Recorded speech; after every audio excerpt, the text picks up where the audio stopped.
Assalamualaikum warahmatullahi wabarakatuh. Selamat malam semuanya. Perkenalkan, nama saya Usnu Rizky Amalia sebagai moderator hari ini. Semoga teman-teman semua dalam keadaan yang sehat dan juga selalu diberi perlindungan atau kesehatan di kala pandemi ini.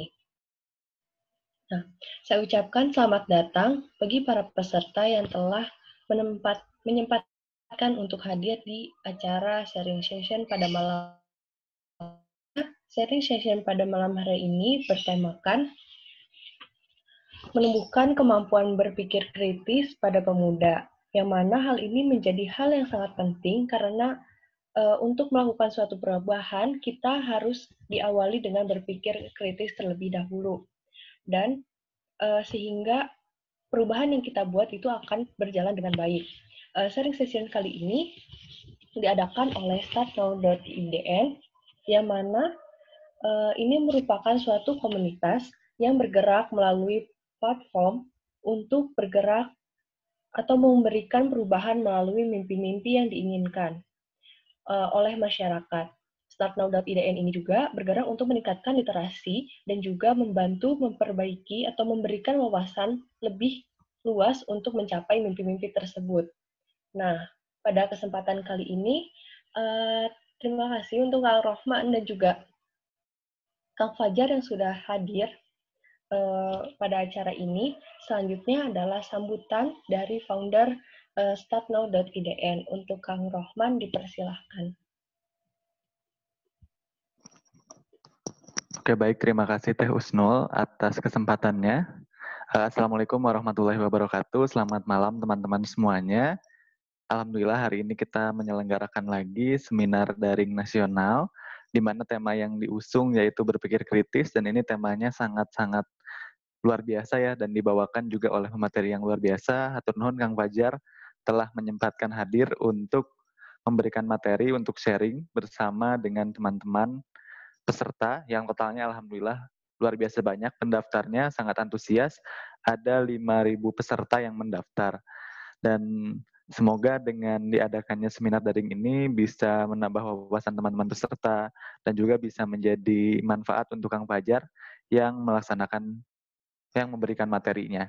Dan tentu ini sesuai dengan tema yaitu sharing session, jadi memang lebih banyak ke berbagi pengalaman, informasi yang diberikan. Jadi kita sharing-sharing dengan peserta, kita juga telah mengumpulkan beberapa pertanyaan yang bisa ditanyakan kepada Kang Fajar nanti ya, yang telah dikumpulkan oleh panitia. Mungkin itu saja yang bisa disampaikan. Terima kasih juga kepada Ines yang telah mensponsori secara penuh kegiatan hari ini. Sponsor utama pada kegiatan hari ini, dan semoga aktivitas serta berbagai macam aktivitas dari Ines itu bisa dilancarkan. Dan semoga teman-teman seluruh peserta hari ini bisa tetap semangat dalam menjalankan aktivitasnya dan juga dalam menyimak materi yang disampaikan. Semoga nanti teman-teman bisa bertambah wawasan serta pengetahuannya. Dan jangan lupa untuk terus memantau Instagram atau media sosial dari startnow.idn karena di sana akan ada beberapa informasi menarik dan mungkin seminar-seminar selanjutnya. Tetap semangat menjalani aktivitas hari ini walaupun malam hari. Sekian dari saya. Wassalamualaikum warahmatullahi wabarakatuh. Terima kasih untuk Kang Rohman yang sudah menyampaikan sambutan dari selaku founder dari startnow.idn.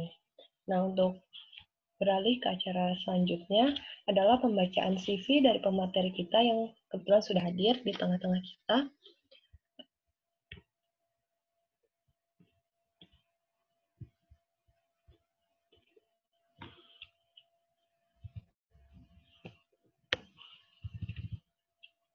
Nah, ini merupakan CV dari Kang Fajar, di mana nama lengkapnya adalah Fajar Ismi Caniago dengan alamat email Fajar ic9@gmail.com dengan nomor telepon tertera. Lalu beliau lahir di Ciamis tanggal 1 November 1998 dan bertempat tinggal di Puri Indah C1 nomor 7 Jatinangor. Kang Fajar ini merupakan salah satu mahasiswa di Unpad dengan interestnya itu adalah human resource dan kemampuannya itu adalah senang untuk berpublic speaking dan juga berorganisasi gitu. Lalu kemampuannya atau ya kemampuan dari Kang Fajar ini bisa Microsoft, Adobe Premiere Pro, Corel, dan juga lain sebagainya. Lalu Kang Fajar, dia merupakan salah satu mahasiswa UNPAD di Business Administration Science of Faculty of Social and Political Science UNPAD 2017 dan sampai sekarang. Lalu untuk hobi yang disenangi oleh Kang Fajar adalah analytical activity, sport, music, reading, editing, dan juga food traveling.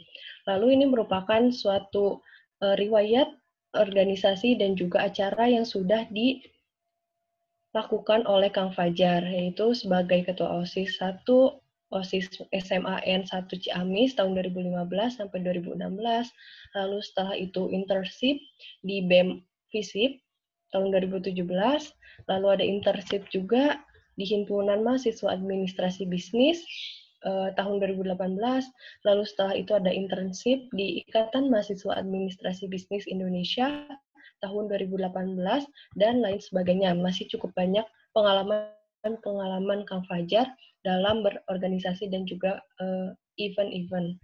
Lalu ini merupakan aktivitas-aktivitas yang pernah dilakukan oleh Kang Fajar, yaitu sebagai public speaker in training business UPBM 2018 Universitas Pajajaran, lalu ada public speaker in Diklat Kepemimpinan 2018 Universitas Sanggabuana YPKP Bandung, dan masih ada pengalaman aktivitas yang lainnya. Lalu selain itu juga Kang Fajar memiliki penghargaan-penghargaan juga, di mana yang pertama itu adalah finalis Olimpiade Sosiologi tingkat nasional Universitas Pendidikan Indonesia tahun 2016, lalu peringkat pertama di National Business Plan Competition di Pekanbaru, Riau 2018, dan juga Highest Cumulative GPA in Class Business Administration 2018. Nah, jadi selain Kang Fajar ini aktif berorganisasi dan juga melakukan acara-acara, Kang Fajar juga memiliki segudang prestasi gitu. Jadi kita sangat sangat beruntung gitu mendatangkan Kang Fajar untuk menjadi pemateri pada hari ini gitu. Semoga teman-teman semua bisa mengambil manfaat sebanyak-banyaknya dan juga pembelajaran sebanyak-banyaknya agar nantinya dapat bermanfaat gitu di kehidupan ke depannya. Nah, di sini udah ada Kang Fajar ya, Kang. Halo Kang Fajar. Halo, Kak Wisnu. Sehat, Kak Wisnu? Sehat-sehat, Kang. Gimana kabarnya juga, Kang? Alhamdulillah, baik-baik. Dan sekarang pun kondisinya ya mudah-mudahan lagi baik-baik aja juga. Alhamdulillah, ya, Kang. Sudah siap, Kang, untuk menyampaikan materinya, Kang? Bismillah, sudah siap, Kak Wisnu. Mangga kita mulai aja, mungkin kita bisa sharing-sharing, dan di sini intinya bukan untuk saling mengajari, tapi untuk saling belajar satu sama lain, karena sebagai manusia pasti ada kurang-kurangnya, dan mari kita isi kekurangan. Ya. Baik, Kang. Mangga, dipersilahkan. Aku coba share screen dulu ya.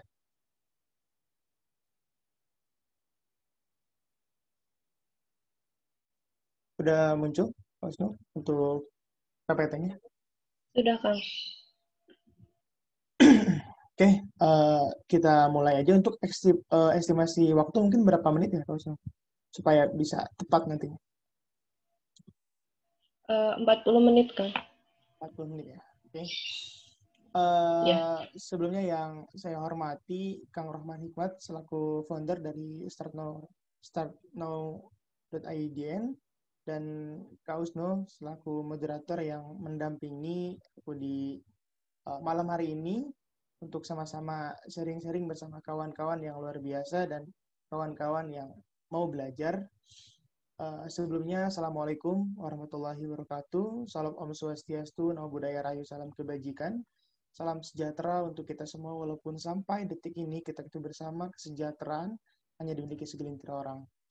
Perkenalkan kawan-kawan semua, nama saya Fajar Ismi Caniago.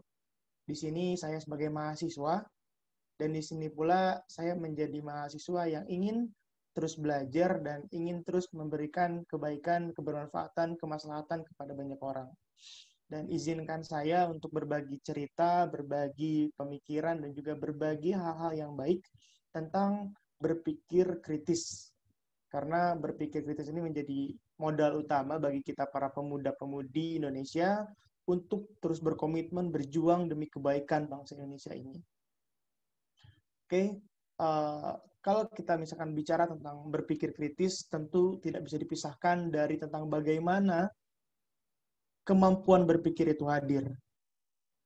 Kemampuan berpikir hadir dari kesadaran bahwasanya kita memiliki kekurangan dan kita harus melihat segala sesuatu secara detail. Melihat segala kemungkinan yang ada, kurang lebihnya seperti apa, dan juga sekiranya berpikir kritis ini tidak bermanfaat, tinggalkan aja. Do, delegate, or dump. Jika kalian berpikir, lakukanlah. Jika kalian tidak mampu untuk berpikir, minta tolong kepada orang lain. Dan jika kamu tidak bisa untuk berpikir, kafani saja dirimu. Untuk selanjutnya, aku mencoba meng-highlight nih, Kak Usnu, perihal yang terjadi tentang kepemudaan terlebih dahulu sebelum kita masuk ke berpikir kritis. Di atas segala perbedaan, para pemuda pun menyatu demi mencapai kemerdekaan bangsa. Beragam diseragamkan untuk kemerdekaan. Dan kini, setelah 92 tahun berselang, apa kabar dengan persatuan pemuda?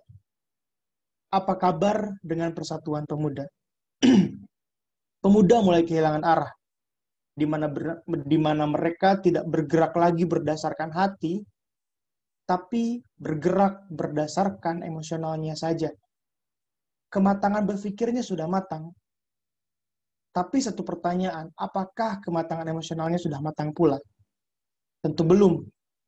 Karena pada akhirnya, pemuda ini harus sadar, mereka adalah orang yang ditunggu-tunggu dalam bonus demografi tahun 2045. Pemuda tidak pernah absen dalam sejarah kemerdekaan, baik sebelum itu ataupun setelah kemerdekaan. Mereka berani, mereka punya pemikiran kritis sampai mereka mengembangkan ide kritis mereka dengan keberanian menculik para kaum tua, Rengas Dengklok, untuk menekan proklamasi. Mereka lakukan itu bukan tanpa dasar. Dengan berani, dengan berpikir, mereka menimbang-nimbang, dan pada akhirnya kemerdekaan hadir di bumi pertiwi ini. Setelah kemerdekaan, apa yang mereka lakukan? Mereka membuat berbagai pengembangan dari berbagai bidang. Bidang sains, ekonomi, bahkan politik. Dan pemuda hadir sebagai generasi pelurus, bukan generasi penerus. Karena semua orang itu penerus. Tapi tidak ada orang yang hadir tanpa punya niat menjadi seorang generasi pelurus. Maka tanamkanlah itu, maka hadirkanlah itu menjadi sebuah niat besar bahwasanya kita akan menjadi generasi pelurus, bukan penerus bagi bangsa kita tercinta ini. Dan marilah menjadi pemuda yang berdaya untuk berkarya. Itu yang saya highlight tentang pemuda di saat hari ini. Karena kalau misalkan kita berbicara tentang berpikir kritis, tidak terlepas juga dari para peran pemuda. Dan saya juga kemarin sempat melakukan survei ke beberapa orang dengan simple random sampling, dan ternyata ada beberapa hal yang saya dapatkan di range usia 16-30 tahun. Bahwasanya 70% orang lebih senang berinteraksi lewat media sosial. 24% memilih untuk bergabung dengan partai politik atau organisasi pemuda, dan 6% ini orang-orang yang tidak berguna. Karena tidak memilih sesuatu di saat dihadapkan dengan pilihan. Dan saya melihat bahwasanya perlu menjadikan media sosial sebagai wujud dari edukasi yang dapat dipertanggungjawabkan dan juga edukasi yang kreatif. Dan saya apresiasi di platform ini menjadi media sosial yang bertanggung jawab untuk memberikan edukasi pada para pemuda dan juga kepada kawan-kawan kita semuanya. Dan jangan sampai media sosial ini hanya digunakan untuk kepentingan-kepentingan beberapa orang saja. Dan banyak sekali media sosial yang mungkin tidak dapat bertanggung jawab karena tidak bisa memberikan edukasi. Hanya memberikan berita-berita yang tidak segar, memberikan berita-berita yang tidak berguna, dan jauh dari kata-kata edukasi. Dan yang selanjutnya, saya melihat ada 75% pemuda melakukan kegiatan-kegiatan yang menurut saya ini sangat sangat nggak baik lah bagi seorang pemuda dan bagi seorang manusia gitu. Menonton video porno untuk apa sebetulnya untuk menonton video porno gitu. Yang kedua, aksi premanisme di kalangan kampus, yang ketiga narkoba menjerat para pemuda-pemudi, seks bebas dan lain-lain. Ini mohon maaf karena saya membicarakan ini karena ini hasil dari yang saya teliti dan inilah ciri-ciri orang tidak berguna gitu. Untuk apa melakukan ini? Tapi setiap orang punya hak. Saya sadar setiap orang punya hak. Tapi ingatlah kawan-kawan, kepentingan pribadi itu masih di bawah dari kepentingan umum. Dan jangan sampai dengan kegiatan-kegiatan tercela dari kawan-kawan ini menjadi sebuah bumerang bagi bangsa kita di masa depan. Saya titip, ini menjadi sebuah harapan, ini menjadi sebuah cita-cita bersama bahwasanya kita ingin bergerak maju gitu. Bukan hancur bersama-sama, tapi kita maju bersama-sama. Karena saya percaya bersama pun tak perlu sama gitu. Yang penting kita saling menguatkan dan jauhkanlah dari hal yang negatif dan tercela seperti ini. Dan faktanya apa? Faktanya yang ada sekarang pemuda-pemudi masa kini banyak yang kurang peduli dengan keadaan sekitarnya. Kurang peduli dengan kondisi bangsanya dan lebih mementingkan kepentingan pribadinya. Saya dulu pernah ikut seminar dan mungkin beberapa kali ngisi seminar dan saya selalu bilang bahwasanya ini adalah tentang hidup matinya suatu bangsa. Dan jika kita tidak peduli dan jika kita terus senang dan diam melihat ketidakadilan di sekitar kita, maka kafanilah dirimu. Jika kita melihat ketidakadilan di sekitar kita dan kita diam, maka kafanilah dirimu. Dan itu adalah wujud prinsip bahwasanya kita sebagai pemuda harus peduli dengan sekitar kita gitu. Jangan sampai ada ketidakadilan kita diamkan. Dan jangan sampai pada akhirnya kita pun sebagai pemuda hanya berdiri di atas kepentingan segelintir orang saja gitu. Memang betul susah berdiri di atas kepentingan banyak orang. Kita pun sadar kita tidak bisa membahagiakan banyak orang, kawan-kawan. Tapi setidaknya kita tidak untuk menzolimi banyak orang. Dan pemuda melakukan kegiatan negatif-negatifnya itu bukan tentang siapa yang salah dan siapa yang benar sebetulnya. Mereka betul dalam memilih jalannya. Tapi ingat, hidup ini tentang benar, bukan tentang betul. Karena hidup ini tentang mencari kebenaran, bukan mencari kebetulan. Dan tindakan negatif dari para pemuda yang saat ini saya lihat dan saya resahkan, itu hasil dari ketidakmampuan pemuda yang lain untuk saling merangkul. Dan ketidakmampuan dari para pemuda untuk menjabat erat kawan-kawannya.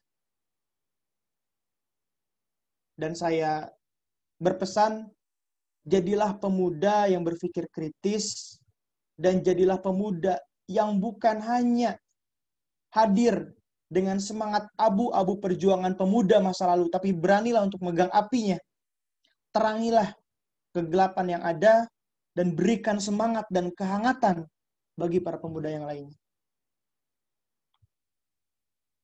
Dan selanjutnya, kalau misalkan kita terus berlama-lama dalam kritisi para pemuda, kayaknya nggak akan pernah selesai gitu. Karena saya punya banyak catatan negatif tentang pemuda saat ini. Idealnya pertama, pemuda-pemudi Indonesia harus memiliki kemampuan literasi finansial. Betul, hidup ini tentang finansial. Bahwasanya ke depan kita tidak akan bisa makan dengan cinta. Kita tidak akan bisa makan dengan harapan-harapan idealisme kita gitu. Makanya kita harus menjadi pemuda yang memiliki kemampuan literasi finansial. Kira-kira pendapatan kita dari mana? Kira-kira kita akan dapat uang dari mana? Dan kira-kira kita akan menggunakan kemampuan keuangan kita untuk apa gitu. Jadi penting literasi finansial ini gitu. Jangan sampai kita nggak tahu pendapatan kita dari mana ke depan dari mana. Pengeluaran kita nanti ke depan untuk apa.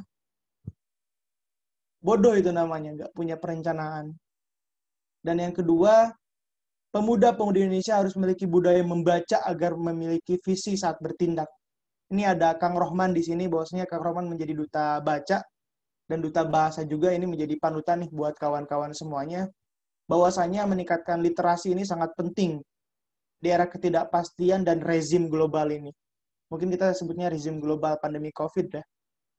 Dan penting untuk membaca, karena pasti banyak miskomunikasi, pasti banyak informasi yang tidak jelas, dan perlu kita memilah untuk memilih informasi mana yang benar, dan itu menjadi landasan kita dalam bertindak. Jangan sampai kita bertindak dengan informasi yang tidak jelas. Itu. Pemuda harus bisa tahu mana yang benar, mana yang betul. Dan kita berpatokan tentang kehidupan itu, tentang kebenaran, bukan kebetulan, kawan-kawan. Dan yang ketiga, memiliki kemauan belajar politik. Kawan-kawan nggak perlu turun dalam dunia politik, yang penting mau belajar. Dengan belajar, kita pun tahu gitu. Sebesar mana sih perpolitikan di negara kita? Seberapa besar sih politik ini hadir untuk kepentingan rakyat? Dan seberapa besar politik ini mempengaruhi kesejahteraan rakyat? Itu. Dan pemuda tuh harus tahu. Dan aneh rasanya kalau misalkan pemuda hadir dan tidak resah melihat keresahannya masyarakat. Karena masyarakat itu terdiri dari berbagai elemen gitu. Dan mahasiswa itu merupakan entitas yang tidak terpisahkan dari masyarakat. Yang gunanya adalah menyuarakan aspirasi rakyat, berdiri atas aspirasi rakyat, dan menyuarakan atas kehendak rakyat. Kalau misalkan pemuda hanya diam, nonton drakor, nonton Netflix, apapun itu bukan pemuda. Itu anak-anak gitu. Rakyat banyak yang teriak di sana. Coba dengar. Di sekitar kita aja dulu. Hal kecil. Karena hal besar dimana hal kecil. Nah, kita banyak sekali bicara tentang pemuda lah di sini. Kita lanjut ke agenda di mana kita bicara tentang landasan berpikir kritis. Mungkin tadi dari teman-teman juga bilang, ini berpikir kritisnya di mana sih sebenarnya gitu. Kita bicara pemuda terus. Gitu. Nah, landasan berpikir kritis. Setiap pemuda harus memiliki kematangan intelektual dan kematangan emosional. Dan saya percaya bahwasanya percuma saja kawan-kawan kalau misalkan kawan-kawan berpikir tanpa adanya kematangan emosional. Kawan-kawan berpikir untuk apa sih sebenarnya? Untuk apa? Kalau misalkan kawan-kawan nggak punya tujuan, emosi kawan-kawan itu disimpan di mana? Misalkan saya di Jatinangor melihat sampah, saya gak punya emosi, tapi saya mikir, ini sampah buat apa? Percuma gitu. Karena saya tidak punya emosi di situ.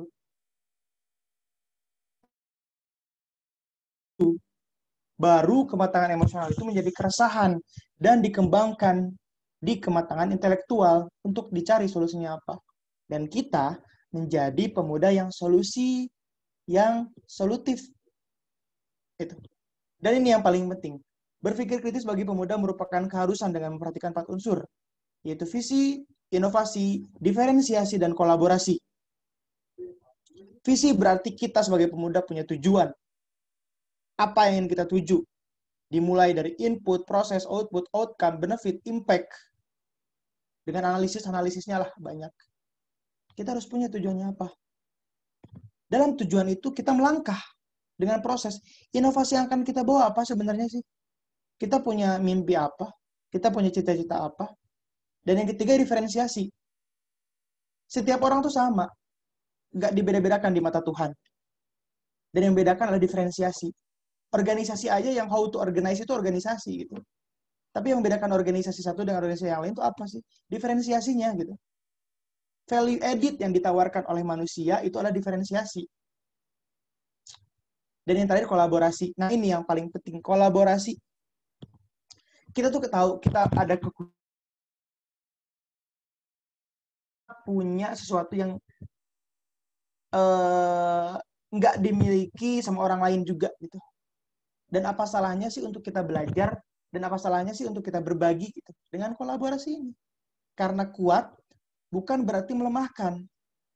Kita pengen menang dengan kita kuat, tapi dengan cara melemahkan orang lain, bukan kayak gitu caranya. Kita bisa kuat, orang lain pun bisa kuat juga gitu. Itu pemuda itu harus berani kayak gitu. Dan pemuda itu harus punya prinsip bahwasanya kita sebagai pemuda bukan saling menjatuhkan, tapi saling menguatkan. Karena tadi, kuat bukan berarti melemahkan. Tinggi bukan berarti merendahkan. Dan pintar bukan berarti membodohkan orang lain. Kita rangkul sama-sama. Kita kuat, mereka kuat. Kita tinggi, mereka tinggi. Dan kita pintar, ajak mereka untuk pintar pula. Urusan mereka untuk mau pintarnya gimana nanti. Yang penting kita ajak gitu. Itulah pemuda. Nah ini yang paling penting juga. Pentingnya berpikir kritis. Berpikir kritis mempelajari substansi dan motif di balik ide dan agenda tersembunyi. Artinya apa? Artinya kita bisa melihat di balik sesuatu yang dikerjakan orang lain ada motif apa sebenarnya. Tujuannya apa sih? Agendanya apa? Dan kita harus tahu. Dengan cara apa? Dengan cara analisis. Sekarang banyak tools analisis. Yang aku tahu tuh ada value proposition canvas, ada design sprint, design thinking, divergent, terus ada storytelling canvas, banyak lah dan lain-lain gitu. Itu pakai aja gitu, banyak tools sekarang gitu yang bisa dipakai. Untuk apa? Untuk kita melihat motif dan agenda tersembunyi dari orang lain. Dan yang kedua, berpikir kritis dapat membendung pikiran-pikiran yang salah. Kita selalu percaya bahwa pikiran kita paling benar. Ya gimana? Aing aja lah gitu. Ini kan hidup-hidup aing. Orang yang kayak gitu perlu mati gitu. Gak mau dengerin orang, gak mau berpikir gitu. Kalau semua orang Indonesia kayak gitu, gak akan merdeka. Gak akan ada yang namanya Indonesia, gak ada yang namanya Nusantara. Kita harus terbuka. Saat orang lain benar itu, kita jangan defense gitu. Kita akui saja kalau mereka benar gitu. Tapi kita pun harus tahu gitu. Kita punya pendapat, seenggaknya kita sampaikan gitu. Karena saya percaya bahwa kata-kata paling bodoh di dunia ini adalah kata-kata yang tidak pernah diucapkan. Itu.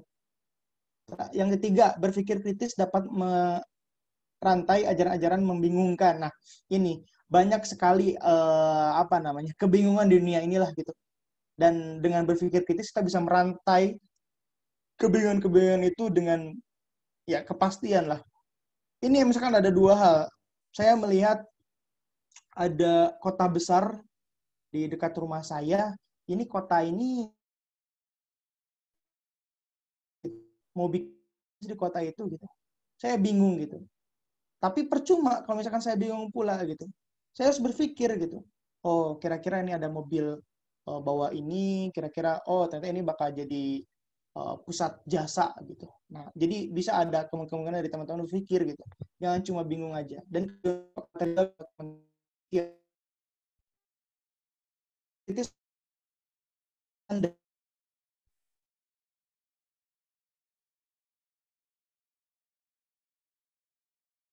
kalau kita kelemahan kita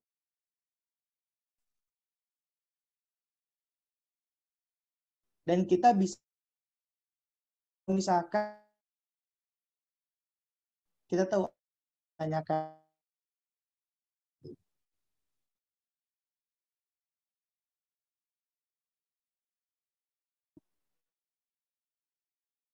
hatimu karena dan ini mungkin terakhir ya, dan proses tahapan sebenarnya tiap itu punya tahapannya sendiri, tapi karena ke teman-teman prinsip pasti dalam berpikir kritis. Pertama,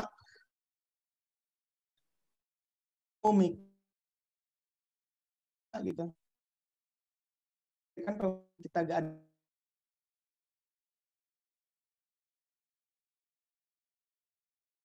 pasangan itu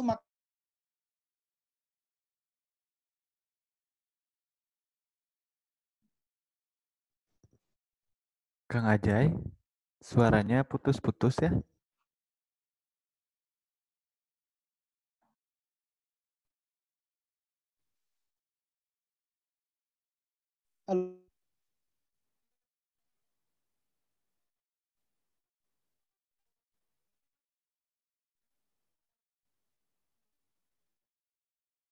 teman.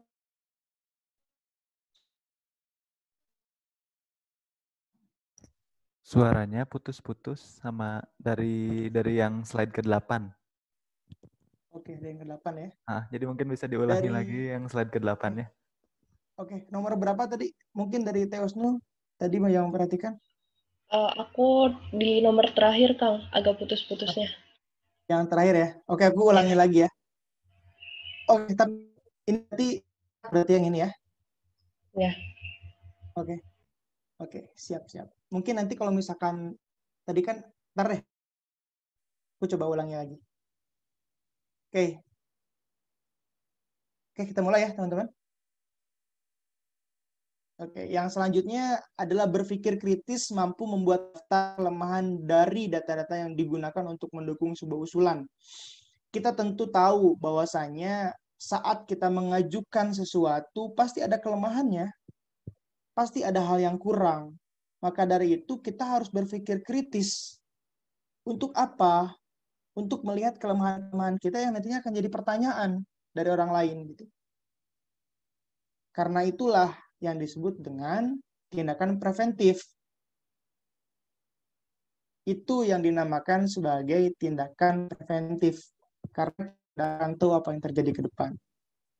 Nah, yang ke-9, ini saya 9 ini tentang proses tahapan berpikir kritis. Sebetulnya setiap orang punya tahapan dalam berpikirnya gitu.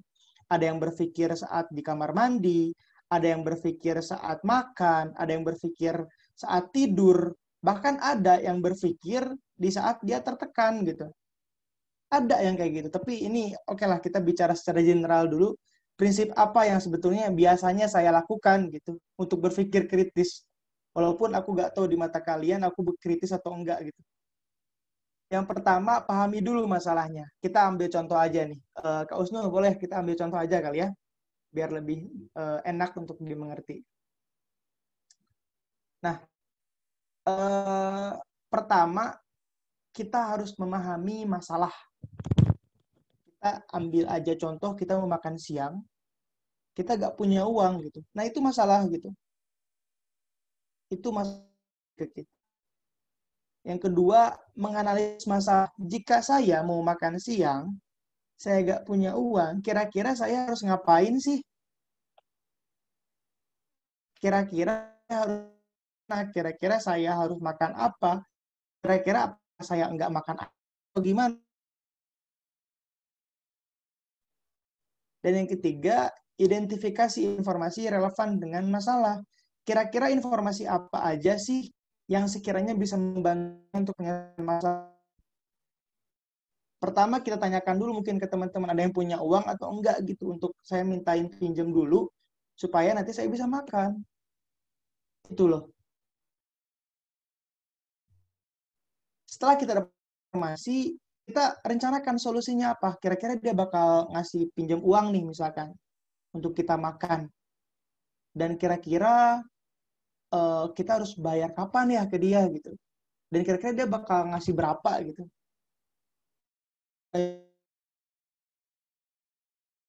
Dari hasil kita minjem gitu. Ya, solusi. Aduh, kira-kira nih cara aku ngomong ke teman aku untuk minjem uang udah baik atau enggak ya gitu. Kira-kira aku terlalu banyak atau enggak ya minjemnya gitu. Kenapa sih pada akhirnya aku kehabisan uang di saat aku pengen makan gitu. Nah, evaluasi gitu semuanya.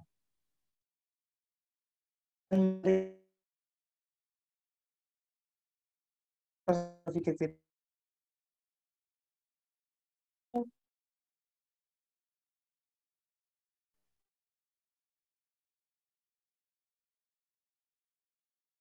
ingin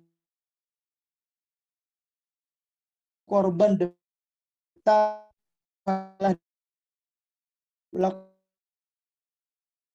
dapat saya maaf karena misalnya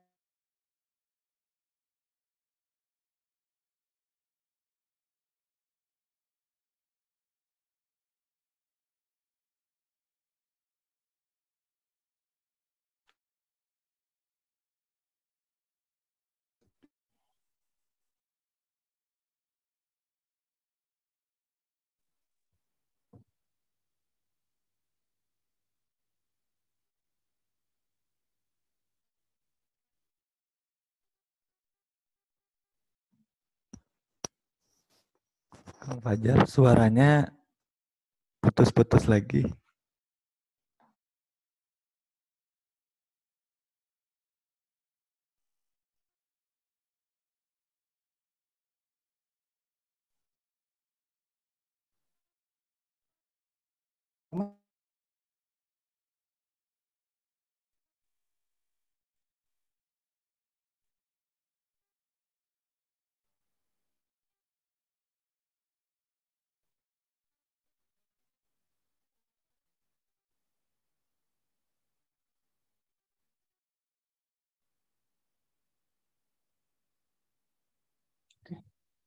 eh, sekarang jelas nggak Kang suaranya? Atau sebentar dulu deh.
Oke, baik. Kepada seluruh peserta,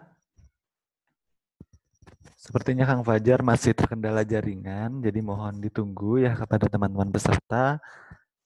Mohon maaf sebelumnya karena memang ini di luar kendali. Karena kalau jaringan itu sedikit kesulitan, tapi Kang Fajar sedang mengusahakan agar tetap bisa berada di jaringan yang tepat dan yang bagus. Cek cek 1 2 masuk Kang Roman. Ini Kang sudah Wisnu. masuk, Kang. Oke, sip. Oke.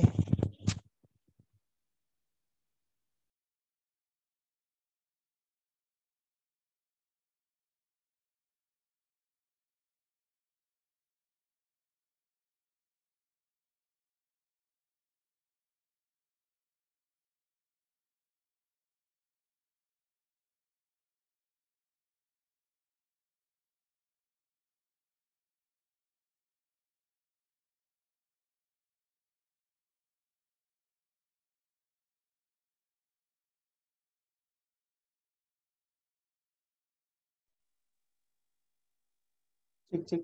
Halo, Kang Roman, Kang Wisnu. Ya, Kang. Suaranya jelas sekarang masuk. Ya, sudah jelas, Kang. Mungkin ada catatan dulu mungkin tadi. Udah, Kang. Nggak apa-apa, dilanjut aja. Oke. Berarti sesi apa sekarang?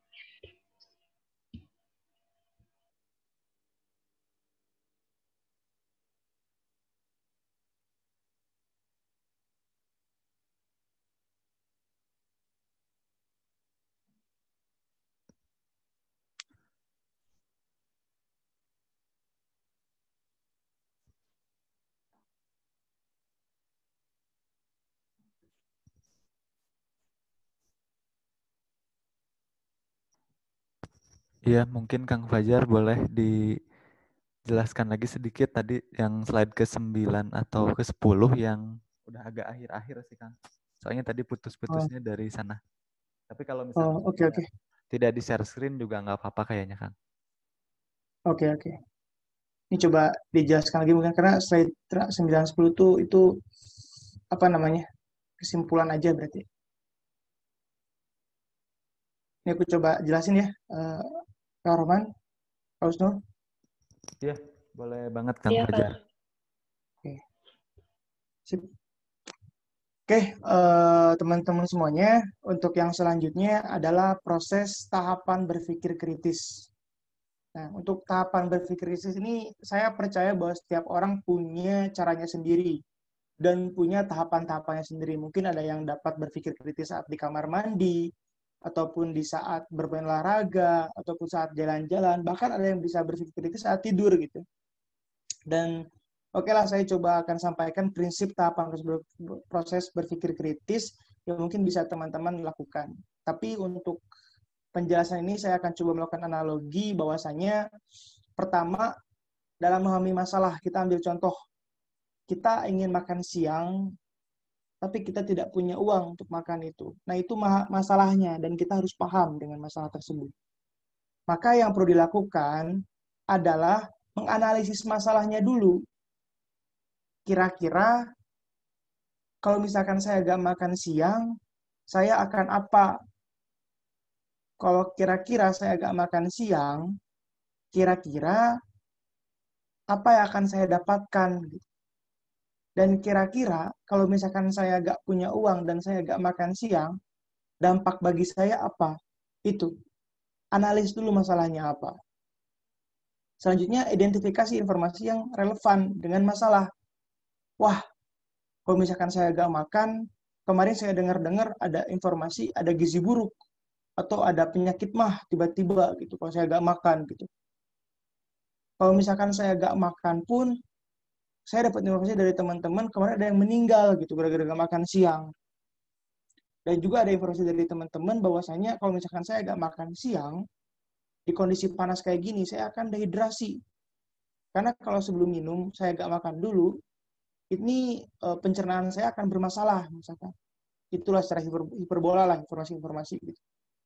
Selanjutnya, rencanakanlah solusinya apa. Misalkan saya gak punya uang, saya pengen makan, solusinya apa kira-kira rencananya gitu. Rencananya yang pertama, saya bisa minjem uang ke teman saya. Yang kedua, saya bisa ngutang ke tempat makan.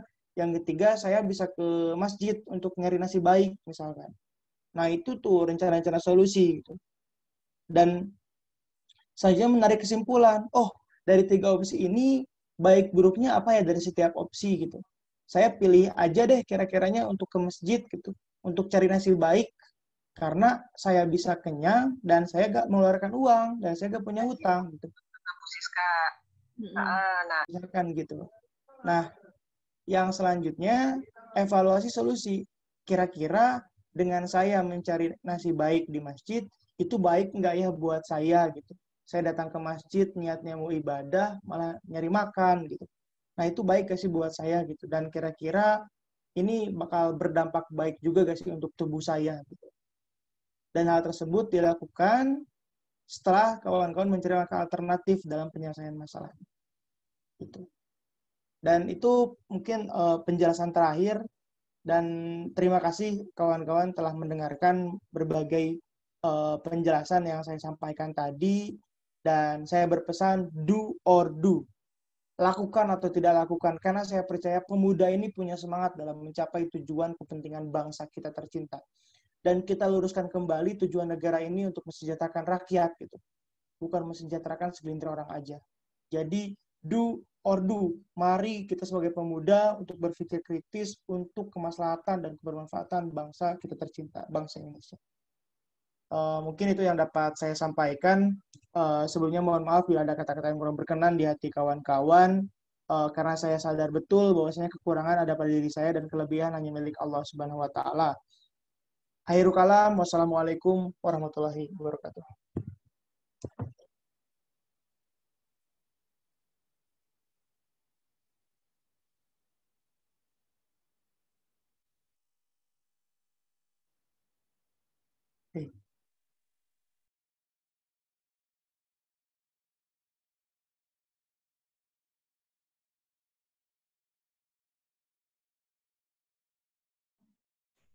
Oke, baik. Hatur nuhun Kang Fajar yang telah menyampaikan materinya yang sangat luar biasa.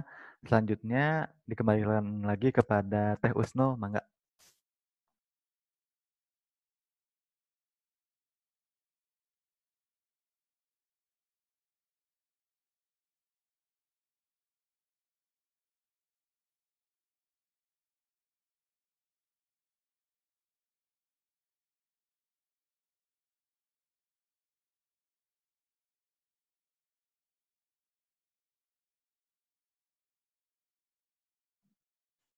Teh Usno nggak ada suaranya.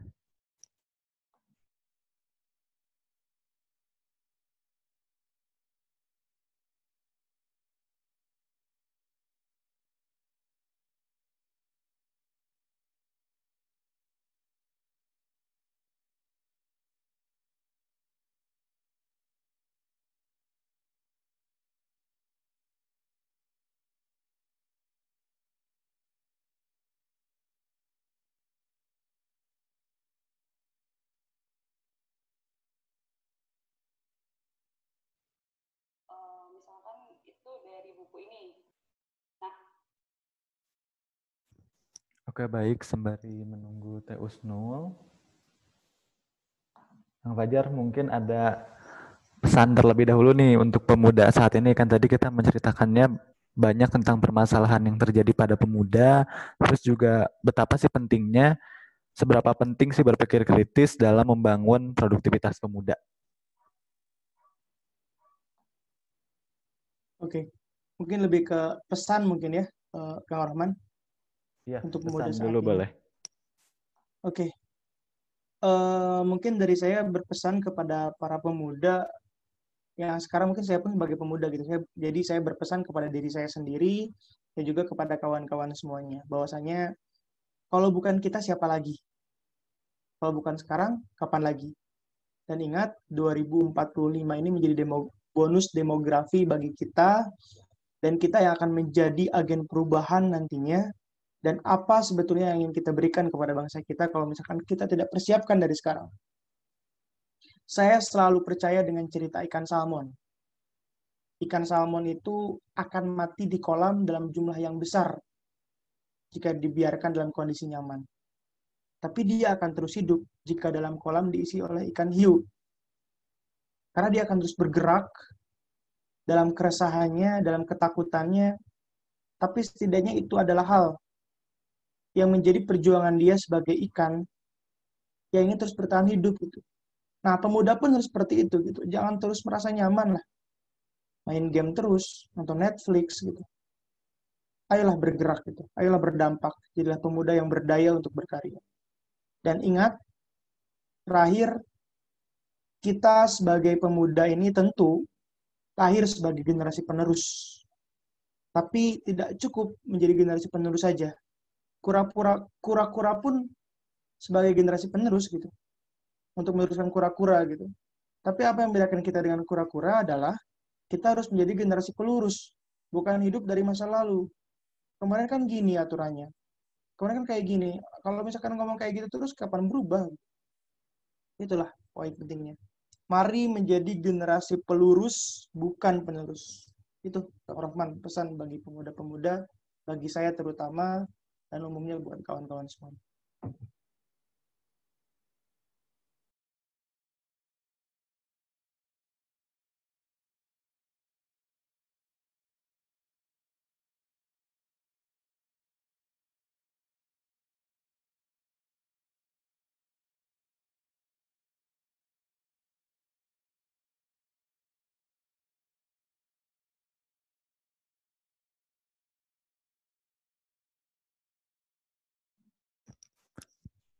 Teh Usnul suaranya nggak masuk.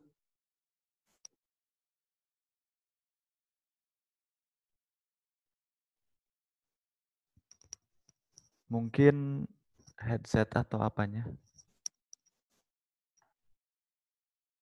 ketika kita menulis paper seperti yang tadi beberapa cara-cara atau upaya-upaya yang sudah saya sampaikan tadi. Nah,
Oke, baik.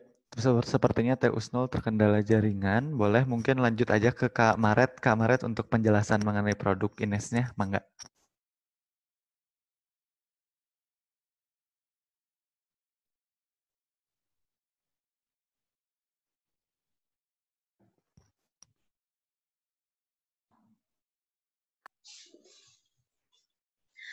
Halo Kak Rohman dan semua teman-teman yang sedang bergabung di webinar hari ini. Iya, Kembali lagi ya sama Maret. saya ya. Iya, boleh. Iya, thank you banget nih. Oke, aduh saya beberapa kali tuh sangat bahagia, sangat senang sekali bisa terus ibaratnya mengisi atau mensupport dari webinar ini ya. Dan khususnya untuk Kak Rohman, terima kasih nih, nggak bosen-bosennya mengajak Ines Kosmetik untuk bisa join di webinar sebelumnya dan hari ini tentunya ya. Dan mungkin sama seperti yang lalu, dari Ines Kosmetik memperkenalkan diri sedikit mengenai Ines Kosmetik. Kita hadir di Indonesia sudah sekitar 22 tahun dan ini memang betul-betul asli brand lokal karya anak bangsa ya Indonesia, dan produknya sangat banyak sekali dan kita sudah tersebar luas di seluruh Indonesia. Jadi sangat mudah untuk teman-teman mendapatkan produk Ines Kosmetik dan sangat cocok juga untuk para milenial, cewek maupun cowok semuanya bisa ya, karena kita juga sudah dikemas untuk berbeda jenis kulit, berbeda dengan kondisi kulit, semuanya untuk teman-teman di sini ya. Dari Sabang sampai Merauke kita hadir seperti itu.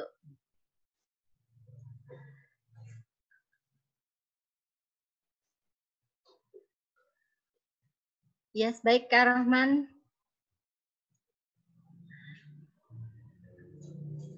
Dan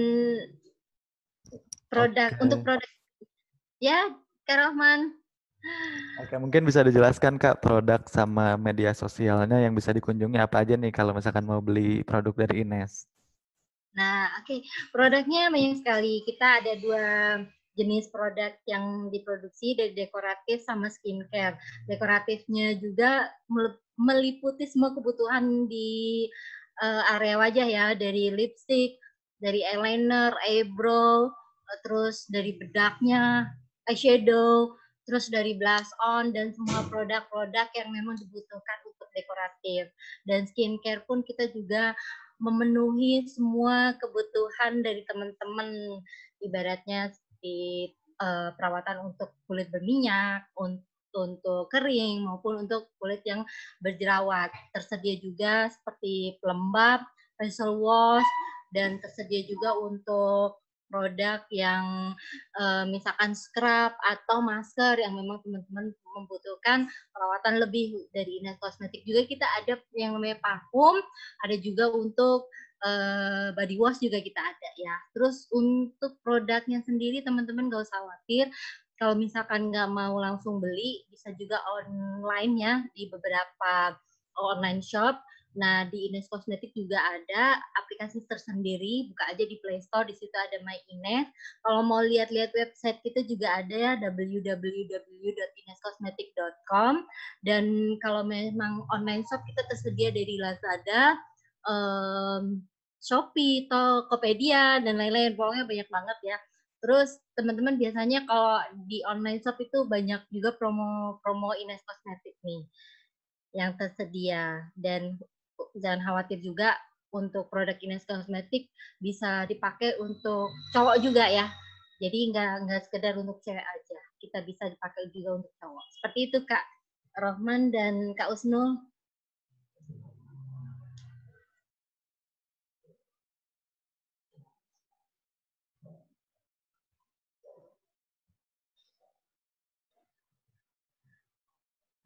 Sepertinya suara Kak Usnul nggak masuk ya. Nggak ada suaranya.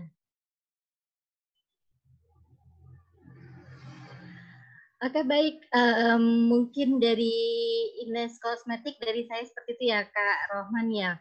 Dan untuk teman-teman yang mau bertanya atau mau tahu seputar produk Ines Kosmetik bisa langsung kunjungin websitenya, atau kalau mau bertanya-tanya mengenai saya, mengenai sponsorship atau apapun, boleh nanti langsung hubungin Kak Rohman untuk minta nomor WA-nya ya.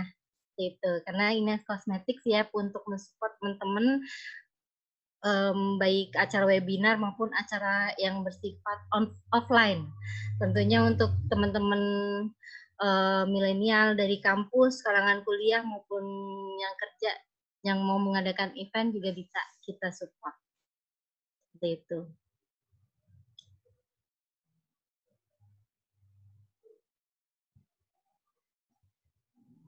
Oke, baik. Terima kasih Kak Maret atas penjelasan mengenai produk Ines-nya. Mungkin selanjutnya lagi akan diinformasikan lebih lanjut terkait dengan informasi mengenai Ines, dan saya kembalikan lagi kepada moderator Teh Usnul. Atau nuhun Kak Maret, boleh kalau misalkan ada kegiatan yang lainnya.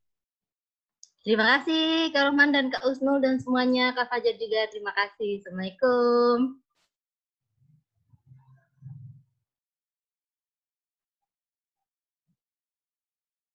Waalaikumsalam.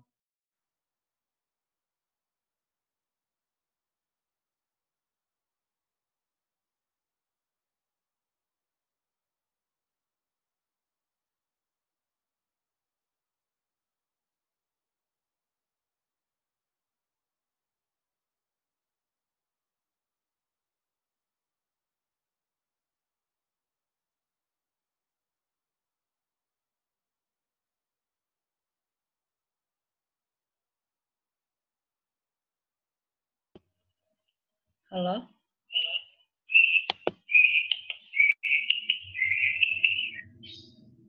Masuk, Kak Usnul, suaranya masuk. Oke, baik Kang. Mohon maaf atas kehilangan sinyal tadi dan beberapa kendala. Ya, terima kasih, mungkin tadi udah ada sponsor dari Ines Kosmetik yang sudah menyampaikan beberapa informasi untuk teman-teman semua yang berniat untuk membeli, silahkan bisa pergi atau mendatangi online ataupun offline store dari Ines tersebut, seperti itu. Nah, Kang, mungkin untuk agenda kali ini adalah sesi tanya jawab, Kang. Jadi saya sudah menampung beberapa pertanyaan dari para peserta yang akan ditanyakan kepada Kang. Mungkin pertanyaan pertama ya, Kang. Pertanyaan pertama dari Santi Marciani, Poltekkes Kemenkes Kupang. Pertanyaannya adalah, hal apa saja yang bisa dilakukan oleh pemuda untuk menumbuhkan sikap kritis, Kang?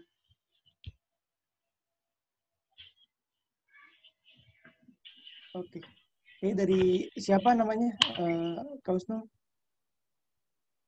Yang bertanya? Santi, Kang. Oke. Berarti pertanyaannya Santi dari Kupang berarti ya. Pertanyaannya itu tentang apa sih yang bisa dilakukan pemuda untuk bisa berpikir kritis. Nah, aku langsung jawab aja. Mungkin jawabannya adalah dengan meningkatkan literasi. Dengan banyak mendengar dan juga banyak melihat.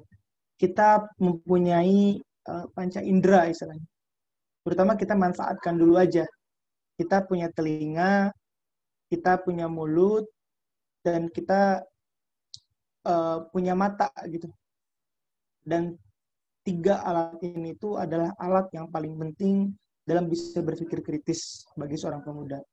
Dengan mata kita bisa membaca, bisa melihat, dan melihat segala kemungkinan yang ada pada buku gitu. Baik e-book ataupun buku biasa. Dengan telinga kita bisa saling mendengar apa yang diajarkan oleh orang lain dan apa yang sebetulnya menjadi pelajaran dari orang lain. Dan dari mulut, kita bisa sama tahu apa yang sebenarnya kita bisa katakan ke orang lain dan kita berpikir, apakah apa yang kita katakan ini baik untuk orang lain atau enggak, menyakiti hati orang lain atau enggak. Gitu. Jadi kita manfaatkan panca indera kita sebagai pemuda pun yang punya semangat, mari tetap berdiri di atas semangat yang pernah ada untuk memanfaatkan hal tersebut. Itu untuk Mbak Santi dari Kupang, atas pertanyaan. Ya, baik, terima kasih Kang atas jawabannya. Semoga menjawab ya Kak Santi. Nah, untuk pertanyaan selanjutnya dari Dewi Wungkas Intisari UNS. Jadi ini pertanyaannya agak panjang Kang, jadi kayak soal suatu pengalaman gitu. Pertanyaannya adalah bagaimana cara menumbuhkan sikap berpikir kritis pada anak yang sedari kecil sampai remaja ketika dia mencoba berpikir kritisnya selalu diberikan kata-kata, kamu itu jangan banyak omong, udah diam aja, pahami sendiri. Nah, jadi ketika rasa ingin tahunya sudah sangat besar, dia sudah terdoktrin hal ini dari kecil gitu Kang, untuk memahami sendiri. Nah, apakah itu benar atau salah tanpa mengkritisinya terlebih dahulu? Jadi, anak ini tuh cenderung mudah menyimpulkan sesuatu. Lalu apa solusinya, Kang? Oke. Solusinya apa di saat orang yang mungkin dari kecil sampai remaja ini punya keterbatasan di mana mempunyai doktrin lah, istilahnya doktrin. Kita bicara doktrin. Kamu itu jangan banyak ngomong lah, jangan banyak bertindak, gitu. Udah diam aja. Gitu. Jadi itu pada akhirnya menumbuhkan perspektif pada diri dia, bahwasanya ya udah, buat apa aku ngomong, buat aku bertindak gitu. Ibaratnya gini, aku jawabnya pakai analogi aja biar simpel dan biar mudah dimengerti. Kita tahu hati kita ini seperti pintu gitu. Dan di pintu itu kita tahu bahwasanya pintu itu terkunci gitu. Oke, clear. Aku orang nih. Aku pengen masuk ke sebuah ruangan. Tapi ruangan itu aku tahu terkunci gitu. Karena apa? Karena orang-orang itu bilang bahwasanya kamu jangan ngomong, kamu jangan banyak bertindak gitu.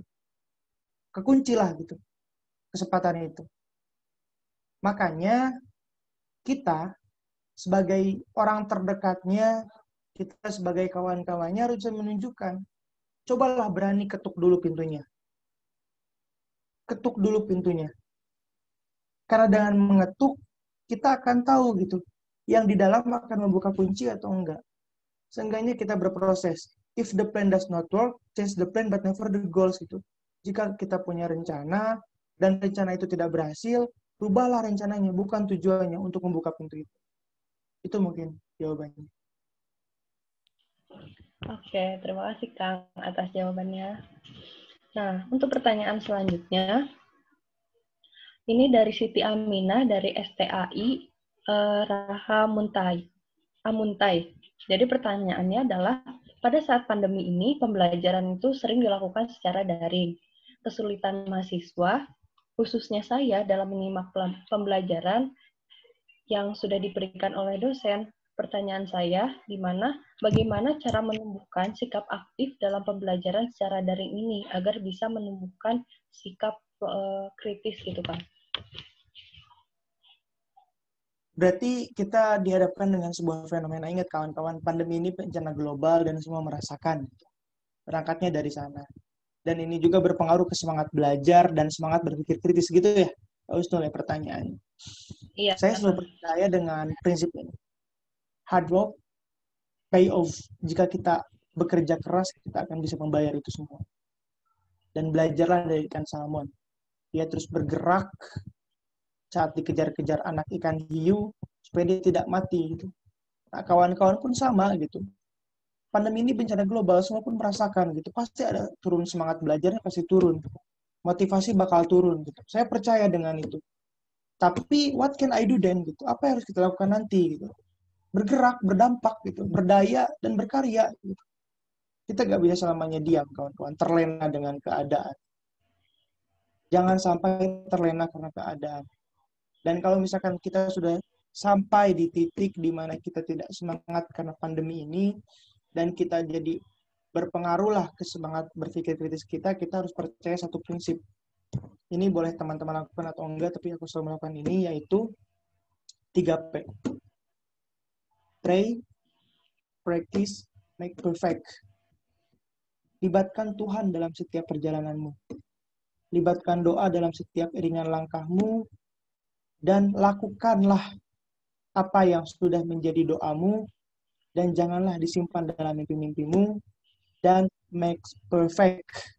Buatlah semuanya perfect. Jika ada yang kurang-kurang, analisis dulu kira-kira kelemahan kita apa tadi. Supaya di saat ada apa-apa, kita tahu kekurangan kita apa. Gitu. Jadi 3P. Pray, practice, make perfect. Itu yang menjadi kunci untuk kondisi sekarang. Itu. Oke, baik Kang. Berarti benar-benar menerapkan 3P itu yang bisa menjalani kehidupan sehari-hari kita dengan baik gitu ya Kang. Betul. Nah, kan selanjutnya nih Kang, pertanyaannya dari Andri Tirto Sudiro, Universitas Prof. Dr. Hazadin. Di mana pertanyaannya, kan tadi sudah menyebutkan beberapa kayak banyak dampak-dampak positif dari berpikir kritis. Nah, pertanyaan beliau adalah, apa dampak negatif dari berpikir kritis, Kang? Apakah ada atau tidak nih? Apa yang menjadi dampak negatif dari berpikir kritis? Oke, ini menarik pertanyaannya. Ini menarik karena ini kayaknya plot twist nih pemikirannya. Tapi bagus dan beda. Dan beda lebih baik. Gini, pemikiran kita itu pisau bermata dua, kawan-kawan. Kita tahu pisau kan? Pisau itu ada yang tumpul, ada yang tajam.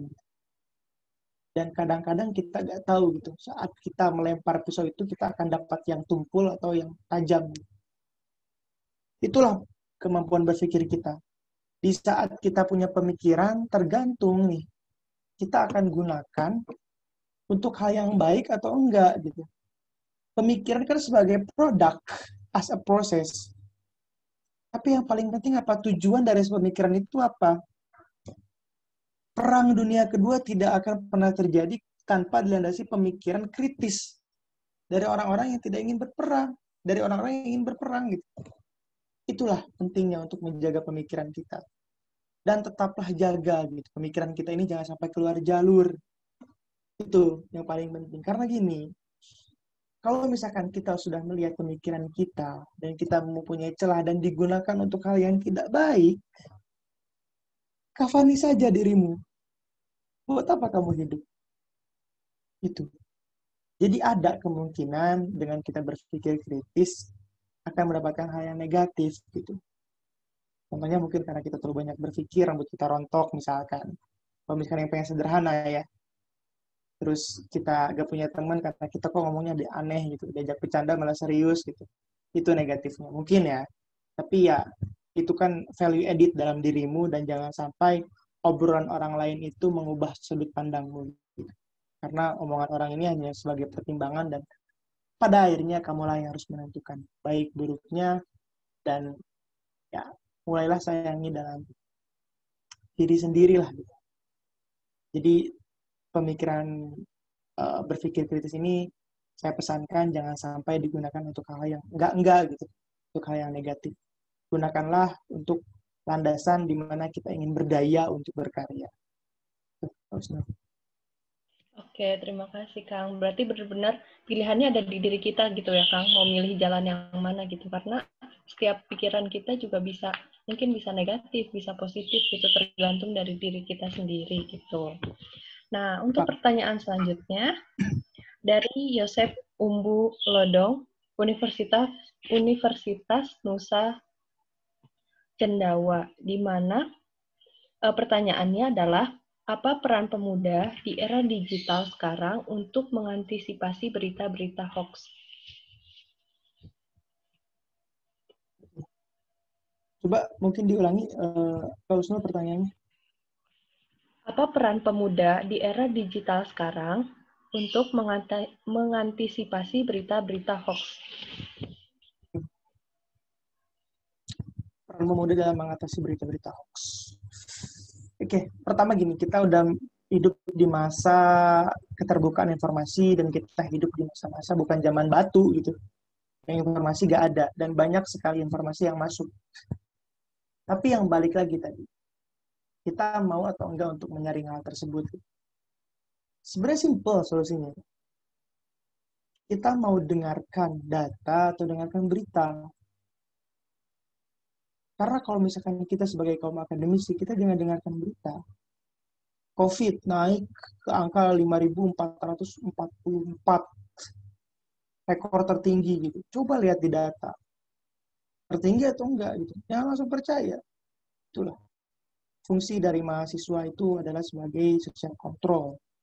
Untuk melihat keadaan sosial, apakah berita ini benar atau enggak. Misalkan, ada informasi berita gini. Presiden Amerika Serikat positif corona. Nah, orang-orang bakal mikir Donald Trump gitu yang dulu, yang mungkin kemarin sempat jadi presiden yang positif corona. Karena kalau kita baca-baca lagi, ternyata presiden Amerika keberapa yang positif corona. Nah, gitu yang paling penting itu. Pemuda itu harus melihat dari berbagai sudut pandang dan akarnya dulu. Karena berita ini sebagai puncak, kawan-kawan. Berita ini sebagai buah, sebagai bunga yang mungkin manis dan paling enak untuk dilihat. Dan orang-orang tuh gak peduli dengan akar. Padahal akar itu yang paling kuat. Dan data atau penelitian ini atau the power of research ini adalah akarnya gitu. Kita harus melihat akar. Apa bedanya sih antara kita mahasiswa dengan masyarakat biasa? Gitu. Kalau misalkan kita tidak berbeda dengan tingkat literasi kita, itu kuncinya lihat akarnya, bukan bunganya. Meskipun bunga enak untuk dilihat, tapi bunga tidak selamanya baik. Kadang-kadang bunga itu beracun, kadang-kadang bunga itu wangi, dan kadang-kadang bunga itu tipuan. Kalau misalkan bunga itu hadir untuk mencelakai seseorang. Itu. Maaf nih kawan-kawan kalau misalkan jawabannya analogi terus. Biar mudah dimengerti. Baik, Kang. Terima kasih atas jawabannya. Nah, untuk pertanyaan selanjutnya nih, Kang. Dari Fatia Salsabila A.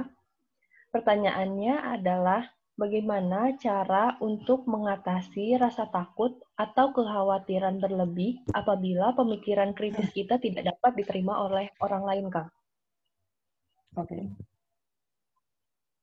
Bagaimana caranya tidak merasa takut atau pede lah ya di saat pemikiran kita tidak diterima oleh orang lain. Aku selalu percaya kayak gini. Ini aku langsung jawab ya, karena mungkin ini banyak sekali pengalaman dari teman-teman yang pernah aku lalui gitu. Jadi aku langsung jawab aja. Hidup itu tentang bagaimana kita mau atau mampu. Kita mau dengar kritik orang lain atau enggak gitu. Walaupun pada akhirnya kita mampu untuk memberikan pandangan kita ke orang lain. Tapi yang kita takutkan mau atau enggak sih kita dengar kritik. Gitu. Dan kalau misalkan kita nggak ngerasa pede, kita malu, aku balikin lagi kapan Indonesia bisa merdeka kalau pemuda-pemuda zaman dulu kayak gitu. Dan sampai kapan kayak gitu. Bahkan ayah ibumu pun nggak akan pernah ketemu kalau dua-duanya saling malu gitu. Untuk mengungkapkan perasaan itu. Itulah pentingnya untuk kita pede aja dulu. Kalau kata Tokopedia, mulai aja dulu. Kalau misalkan kata Fajar, kita mau mulai. Kira-kira di depan ada apa? Oh, kalau misalkan dikritisi, kita harus berpikir dulu nih, kira-kira mereka mau mengkritik apa gitu. Nah, itu. Dengan kita berpikir kritis dulu untuk melakukan tindakan preventif. Itu. Pokoknya gini prinsipnya. Kalau misalkan kita mau, tapi kita malu, padahal kita mampu, ya just do it gitu. Do or do. Kalau misalkan prinsipnya bukan do or do, delegates or dump. Gitu. Lakukan. Kalau misalkan nggak mampu untuk sendiri, delegate, cari orang lain untuk nemenin kita. Kalau nggak mau untuk dikritis, ya udah, kafani saja dirimu. Itulah, tadi saya balik lagi ke kafan terus. Tuh, Pak Usno. Iya, baik, Kang. Terima kasih. Mungkin ini pertanyaan terakhir ya, Kang. Dari Dinda Cantika Aulia P. dari Stika Surabaya. Jadi dia menanyakan bagaimana menerapkan berpikir kritis dalam bersosial media, lalu 5 hal penting dalam berpikir kritis, dan juga sebutkan makna serta contoh dari berpikir kritis, Kang. Oke, banyak banget pertanyaannya. Satu-satu dulu aja. Oke. Yang pertama, bagaimana menerapkan berpikir kritis dalam bersosial media, Kang? Mungkin tadi udah sempat dibahas ya, Kang, sedikit. Cara berpikir kritis dalam bersosial media yaitu dengan cara kita memberikan informasi yang benar berdasarkan the power of research dan juga kita berpegang teguh bahwasanya ini untuk kepentingan edukasi. Itu. Jadi dalam bersosial media kita tunjukkan aja apa yang menjadi berpikir kritis kita tunjukkan untuk hal yang edukasi. Karena gini, kita kan berpikir, kita pasti akan dapat feedback dari orang lain gitu. Dan jadikanlah apa yang kita berikan ke orang lain itu sebagai edukasi. Dan sosial media itu sebagai toolsnya. Itu yang pertama. Yang kedua apa tadi? Untuk pertanyaan kedua adalah 5 hal penting dalam berpikir kritis, Kang. Oke, 5 hal penting dalam berpikir kritis. Tadi mungkin udah sedikit disebutkan ya. Mungkin aku coba coba reminder lagi ke kawan-kawan. Yang mungkin paling pertama yaitu berpikir kritis ini menjadi sebuah hal yang bisa digunakan sebagai senjata untuk mempelajari substansi dan motif dari ide orang lain gitu. Jadi kita bakal tahu apa yang direncanakan orang lain, apa yang mau rencana orang lain gitu, dengan cara kita tahu gitu agendanya apa. Yang kedua, berpikir kritis ini dapat membendung pemikiran-pemikiran yang salah gitu. Jadi kayak kita kan tahu gitu pemikiran kita tuh gak cukup sampai sana aja. Jadi jangan sampai kita punya pendapat dan kita ngerasa puas dengan itu. Makanya dengan berpikir kritis kita terus menggali gitu.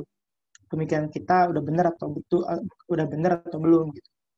Yang selanjutnya berpikir kritis dapat merantai ajaran-ajaran yang membingungkan gitu. Dengan adanya pemikiran kritis ini kita tahu gitu. Yang bingung ini harus digimanakan sih biar pasti. Dan yang keempat, kita bisa tahu gitu kelemahan kita apa saat kita mengajukan usulan dengan berpikir kritis. Dan mungkin satu lagi yang terakhir, dengan berpikir kita ada gitu. Aku lupa lagi nih kata-kata siapa, tapi pernah ada yang bilang, dengan berpikir maka saya ada. Gitu. Jadi tetaplah berpikir dengan cara yang kritis supaya kalian ada dan terlihat. Gitu.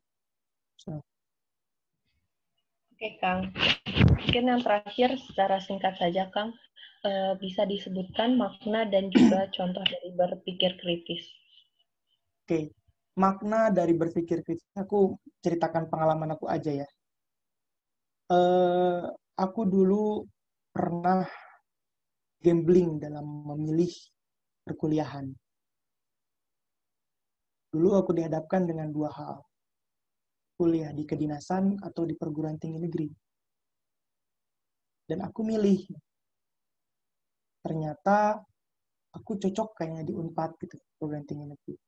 Dan aku menimbang-nimbang, kalau aku di Unpad, aku harus seimbang dalam hal apa aja sih? Akademik pasti nomor 1. Organisasi nomor 2. Bisnis nomor 3 gitu. Kan aku dari Adbis ya, jadi gak mungkin aku gak punya bisnis. Dan dari sanalah aku tahu gitu, bahwasanya hidup ini tentang pilihan. Life is choice, life must go on right. Hidup ini harus terus berjalan kan gitu. Aku tahu di sana. Dan itu menjadi landasan berpikir kritis aku bahwasanya aku gak bisa hidup gini-gini aja. Aku harus jadi orang yang hidup dalam tantangan, dalam ketidakpastian di era ini.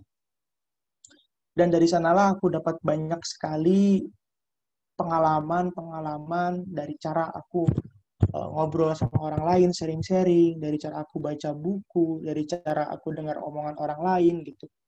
Itulah cara-cara aku dalam bisa berpikir kritis gitu. Dengan memanfaatkan segala panca indera yang ada gitu. Nah, setelah itu apa sih makna yang saya dapatkan? Aku punya makna yang paling besar bahwasanya berpikir kritis itu bukan tentang perkataan tapi perbuatan. It's not all about how much money you give to others, but it's all about how much love you put in your gift. Ini bukan tentang seberapa besar banyak uang yang kalian kasih ke orang lain gitu. Tapi ini tentang seberapa besar cinta yang kamu tanam dari apa yang kamu kasih gitu. Jadi aku selalu menanamkan cinta dari apa yang aku pikirkan gitu. Dan itulah makna terbesar dari berpikir kritis. Tuh.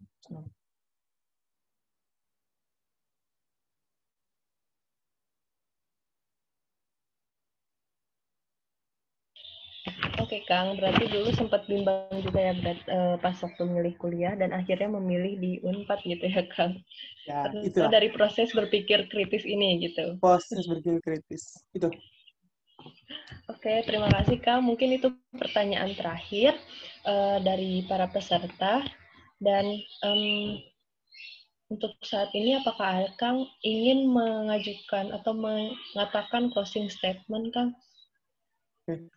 Untuk sharing session pada malam hari ini. Aku pengen cerita satu hal sih. Ini tentang, mungkin kalau teman-teman pernah dengar cerita Charles Chaplin.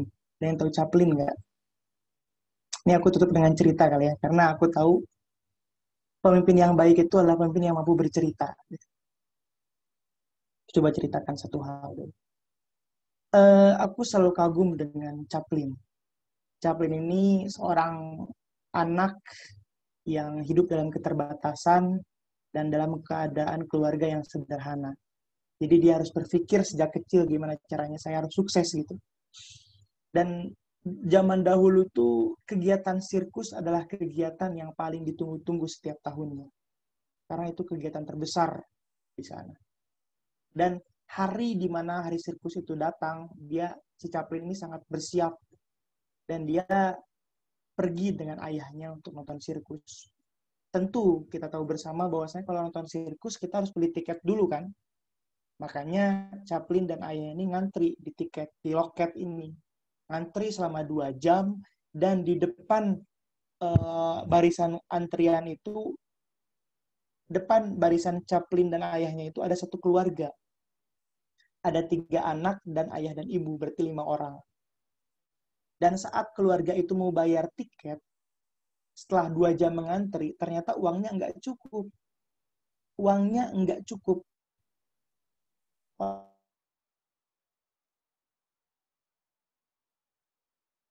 Ke dekat keluarga itu. Istilahnya dia mau bantu lah gitu. Tapi dengan cara ngelempar uang dia ke keluarga itu. Ayahnya Chaplin ya yang lempar uang itu. Dilemparlah uang itu. Dan dia bilang ke ayah keluarga itu, si bapaknya Chaplin, "Pak, itu uang Bapak, jatuh uangnya." Bapaknya keluarga itu kan ngerasa ini bukan uangnya gitu. Tapi bapak keluarga itu ngerasa bahwa bapaknya Chaplin ini mau ngasih bantuan, tapi gak mau ngomong gitu. Nah, diambillah uangnya sama bapak itu dan beli tiket lah istilahnya. Dan satu keluarga itu masuk ke sirkus dan semua anaknya dalam keadaan senang, gembira, dan itulah yang ditunggu-tunggu mereka dalam 1 tahun. Sekarang giliran Chaplin dan bapaknya nih untuk masuk ke sirkus. Untuk bayar ke loket lah istilahnya tiket. Tapi pas mau bayar, bapaknya Chaplin bilang gini ke Chaplin, "Chaplin, kita keluar dari barisan dulu, kita beli minum." Dan sambil ngajak Chaplin pulang gitu ke rumahnya. Tapi Chaplin nggak marah gitu. Karena itu bagian berpikir kritisnya dia gitu. Karena dia ngelihat secara tidak langsung ayahnya ini nolong keluarga lain gitu. Nolong orang lain gitu. Tapi bukan dengan perkataan, tapi dengan perbuatan gitu. Sejak kecil dia udah pikir. Dan dia tuh berpikir gini. Kalau anak kecil biasa pasti bilang kayak gini. "Ah Pak, kenapa sih pulang? Ayo kita nonton." Udah nunggu-nunggu setahun gitu. Tapi Chaplin mikirnya kayak gini. Bapakku itu orang baik. Dan dia sedang mengajarkan pelajaran berharga gitu. Dengan cara melakukan tindakan, bukan perkataan gitu. Karena pelajaran terbaik itu perbuatan, bukan perkataan. Dan itulah pertunjukan terbaik sepanjang masa bagi Chaplin, bukan sirkus. Kebaikan bapaknya lah yang menjadi pertunjukan terbaik semasa hidupnya. Dan tadi dia dapat pesan bahwasanya bukan tentang besar uang yang kita kasih ke orang lain gitu, tapi tentang kita ikhlas atau enggak. Sekali lagi, it's not all about how much money you give to others, but it's all about how much love you put in your gift. Ini bukan tentang seberapa besar uang yang kalian kasih ke orang lain gitu, tapi tentang seberapa besar cinta yang kamu tanam dari apa yang kamu kasih. Itu mungkin ditutup dengan itu aja, cukup. Oke, Kang. Terima kasih, sangat luar biasa sekali ini ceritanya dan penutup untuk sharing session pada hari ini ya, Kang. Terima kasih banyak, Kang Fajar, yang sudah berbagi pengalamannya dan juga menyampaikan materi tentang berpikir kritis. Mungkin untuk teman-teman semua yang nanti ingin bertanya lebih lanjut kepada Kang Fajar, bisa di DM aja ya Kang, di Instagram. Mungkin ya boleh di DM ke Kang Fajar dengan username Instagram adalah Fajar I Caniago ya Kang. Ya, I Caniago pakai H, H-nya suka hilang soalnya. Ya, oke teman-teman semua bisa langsung kontak Kang Fajar untuk pertanyaan-pertanyaan lebih lanjut. Terima kasih ya banyak Kang Fajar untuk sharing session pada hari ini. Nah, untuk menutupnya saya mungkin akan memberikan kesimpulan terlebih dahulu dari penyampaian-penyampaian yang sudah Kang Fajar sampaikan, di mana berpikir kritis ini merupakan kemampuan berpikir yang hadir dari kekurangan diri kita. Lalu, berpikir kritis ini pada pemuda sudah ada sejak dahulu kala, pada saat pemuda-pemuda ingin membuat atau membangun Indonesia merdeka gitu. Dimana setelah Indonesia merdeka terjadi perkembangan di segala bidang, karena pemuda yang baik itu adalah pemuda yang menjadi pelurus, bukan hanya penerus bangsa, dan juga berdaya serta berkarya. Lalu Kang Fajar juga sempat melakukan survei pada pemuda usia 16-30 tahun, di mana 70% orang-orang senang berinteraksi di media sosial. Setelah itu 24% bergabung ke partai politik dan 6% itu bersikap netral. Dan para pemuda ini juga banyak yang masih memiliki tindakan-tindakan negatif gitu, yang misalnya menonton video porno atau aksi premanisme di kalangan kampus, narkoba, dan juga seks bebas. Lalu setelah itu kita harus memiliki rasa memiliki lebih penting untuk kepentingan umum gitu. Jadi kita mendahului kepentingan umum terlebih dahulu untuk kepentingan pribadi. Lalu pemuda-pemuda saat ini mungkin rasanya kurang peduli dengan keadaan lingkungan sekitar gitu. Setelah itu mungkin kita tidak bisa membahagiakan orang lain seluruhnya, tapi setidaknya kita bisa mencegah atau mengurangi agar kita tidak menzolimi banyak orang gitu. Lalu tindakan-tindakan negatif yang mungkin terjadi di masyarakat itu karena ketidakmampuannya pemuda untuk merangkul pemuda lain untuk bersikap positif gitu ya Kang.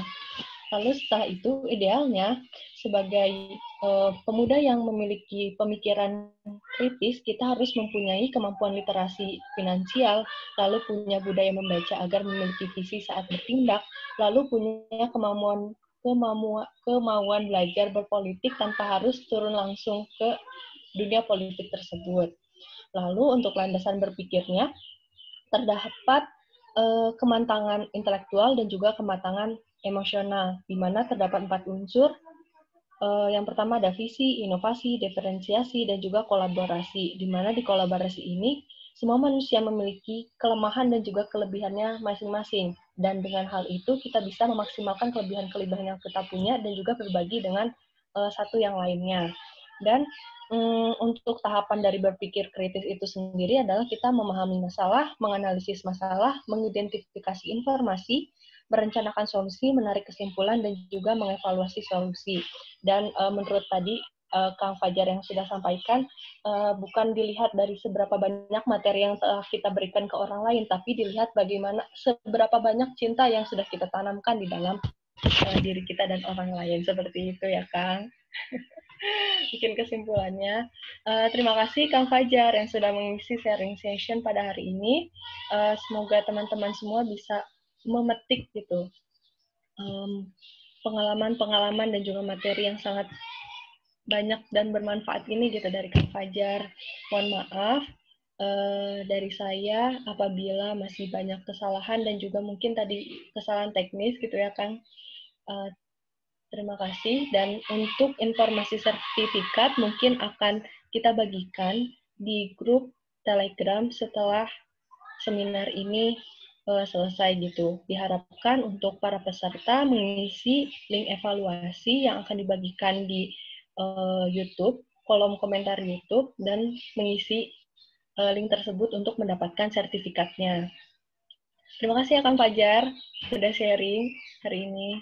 Sama-sama, Kak Usno, dengan senang hati dan dengan gembira saya sering-sering lah pengalaman. Ya, baik. Terima kasih juga untuk Kang Rohman yang sudah membentuk atau memfasilitasi kita untuk acara hari ini. Sekian dari saya. Assalamualaikum warahmatullahi wabarakatuh. Waalaikumsalam warahmatullahi wabarakatuh. Semangat terus Kak Usnu dan atur nuhun Kang Rohman atas kesempatannya nih untuk bisa sharing-sharing. Iya, Ya berarti makasih ini juga ya, ada Kang. oke, ini udah selesai berarti ya. Iya, udah, Kang. Ini mungkin nanti aku minta feedback aja kira-kira dalam penyampaian materinya gimana, atau misalkan kan tadi banyak kata-kata yang gimana ya. Aku rasa mungkin terlalu bersemangat kali ya untuk menyampaikan ini ke teman-teman. Iya, iya, iya. Ya, Boleh, feedback boleh, aja Kang. dari teman-teman panitia ataupun dari peserta gitu. Itu aja mungkin, dan maaf banget kalau misalkan tadi ada sedikit kendala dan juga apa ya, kalau misalkan materi yang disampaikan ini kurang sesuai dari apa yang teman-teman. Udah cukup kok. Udah lebih malah, Kang. Makasih Usnu, jangan lupa untuk follow IG ya. Ya, udah kok. Oh, udah. Udah. Ya, oke. Oke. Udah, kalau gitu semangat terus ya. Tetap berdiri di atas semangat Ya, yang pernah semangat. ada. Oke? Oke. Makasih, aku izin live dulu ya. Iya. Iya, makasih, Kang.